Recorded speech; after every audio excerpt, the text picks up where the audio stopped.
10 محرم کے دن جب نواسائے رسول گھوڑے کی زین سے زمین پہ آئے تو فوج یزید خوشیاں منا رہی تھی، اور جس کے پاس مارنے کے لیے جو تھا امام حسین کو مار رہا تھا۔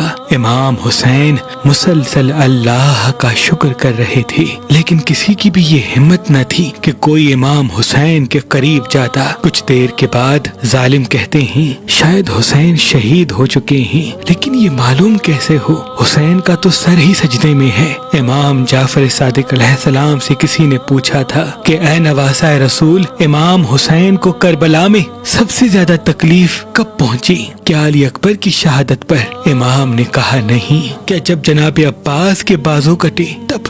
امام فرماتے ہیں اے شخص، شہادت تو ہمارا ورثہ ہے۔ جب امام حسین علیہ السلام کا سر سجدے میں تھا اور ظالم یہ چاہتے تھے کہ معلوم کریں کہ حسین ابھی تک زندہ ہیں یا نہیں، تو کسی ظالم نے کہا ایک لفظ میں کہوں گا، اور اگر حسین زندہ ہوں گے تو فوراً اٹھ کھڑے ہوں گے۔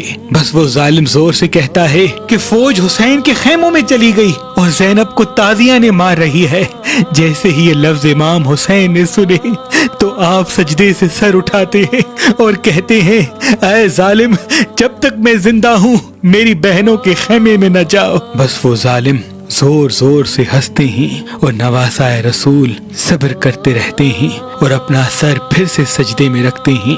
امام حسین کے سر کو کاٹ کے جب نوک نیزہ پہ بلند کیا گیا تو فوج یزید خیام پہ حملہ کرتی ہے اور بیبیوں کے سروں سے چادر کو لوٹ لیتی ہے، بیبیوں کو تازیاں نے مارتی ہے، اور پھر امام حسین کی لاش کو پامال کرنے کے لیے ان گھوڑوں کو بلایا جاتا ہے جن کو یمن سے لایا گیا تھا۔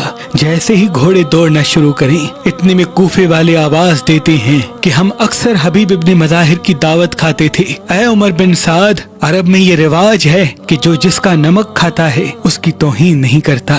ہم حبیب کی لاش پہ گھوڑے نہیں دوڑائیں گے، بس حبیب کی لاش کو الگ کیا جاتا ہے۔ جون کے قبیلے والے جون کی لاش کو لے کے جاتے ہیں، بی بی ام البنین کے قبیلے والے جناب عباس کی لاش کو الگ کر دیتے ہیں۔ بس ایک ایک کربلا کے شہید کی لاش الگ کی جاتی ہے، اور کربلا کی زمین پہ صرف نواسائے رسول پڑا رہتا ہے، اور مشرق کے گھوڑوں کو مغرب کی طرف، مغرب کے گھوڑوں کو مشرق کی طرف دوڑایا جاتا ہے۔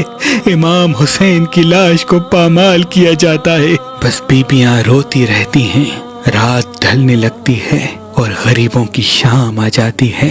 ہر کوئی بی بی اپنے اپنے جوان کی لاش پہ روتی رہتی ہے۔ اتنے میں کوفے کے کچھ لوگ عمر بن سعد کو کہتے ہیں کہ اے عمر بن سعد، ہم نے حسین کو پیاسا شہید کر دیا، خیموں کو جلا دیا، بیویوں کو بے پردہ کر دیا۔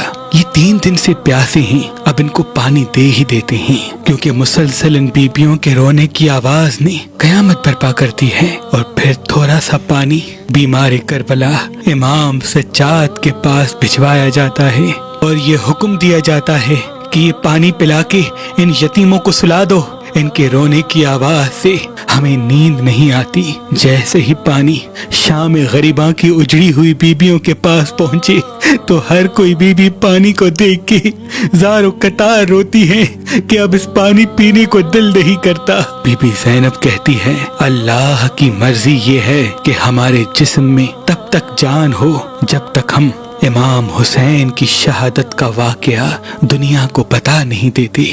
بس سب کو پانی پلایا جاتا ہے۔ اتنی میں بی بی زینب دیکھے کہ وہ سکینہ جو امام حسین کے سینے پہ سویا کرتی تھی وہ نظر نہیں آتی۔ بی بی زینب مقتل گاہ میں ڈھونڈتے ڈھونڈتے جہاں امام حسین کی لاش زمین کربلا پہ بکھری ہوتی ہے وہاں آتی ہے، اور دیکھے کہ ان ٹکڑوں سے لپٹی ہوئی بی بی سکینہ زار و قطار رو رہی ہیں۔ بی بی ان کو دلاسا دیتی ہیں اور کہتی ہیں اے سکینہ، پانی آ گیا ہے۔ بی بی سکینہ کہتی ہے کیا میرے چچا عباس واپس آ گئے؟ بی بی زینب رو کے کہتی ہے اے سکینہ، شہادت کا جام پی کے تمہارے بابا کے پاس ہیں، علی اصغر کے ساتھ ہیں۔ آج سے تم میرے اور اپنی ماں و باپ کے ساتھ سونا۔ اور یوں رات ڈھل کے دن کا سورج طلوع ہوتا ہے۔